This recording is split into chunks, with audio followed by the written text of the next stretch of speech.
ezaka constant na sali nazotuna na bana nzambo ba olandanga partout dans le monde entier. Pourquoi les gens n'aiment pas les gens? Pourquoi les gens n'aiment pas les gens? Pourquoi son bébé ça témoignage à moi Suwana? Pourquoi son bébé ça témoignage à mon balana sali yonini? Liwa ya muto yozoluka après liwa na okozwa nini? Tetikalo mutema mabe na tuni bon répondre nga. Pourquoi les gens n'aiment pas les gens? Pourquoi batwalinga batute?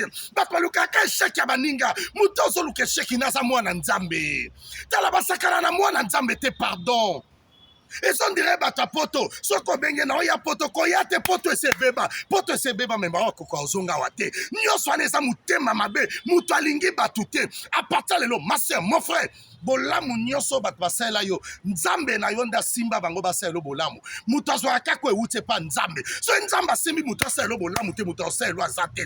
O mwendengo bengi sande kono na poto. O mwendengo pesa mwasa na libala. O pesa e musala, o pesa ye vi. Nzambe nda tsaka yo ko sala. Mais ko zope mutu an esclavité pour cela bolamu. A partir lelo, tango luka intérêt no luka pa intérêt ya baninga.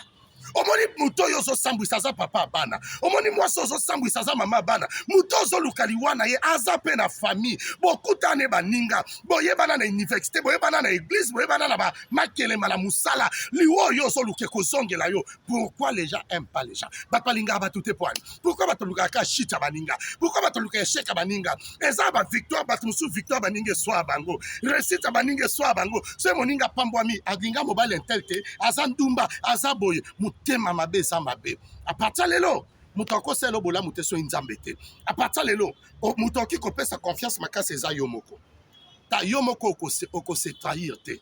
Pesa pe confiance na nzambe. Mutaza mutu. Mutu, a pesa ke confiance 100% te. Ata muya na yo. Yango moninga voya na boya baninga ba trahisa ngai. Baninga ba krelanga ba problème na koma na nganga moko. Parce que na via baninga na sambwa. Zala yo moko oke musika. Bat balinga batute. Bat pa préférer cheka baninga partir lelo.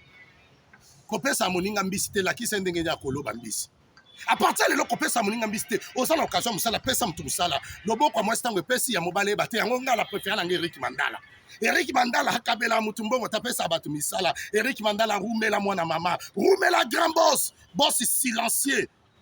Les docteurs des ignorants Eric Mandala. Yo zala kaka. Pona nzela no batu bika que le Seigneur Dieu vous bénisse.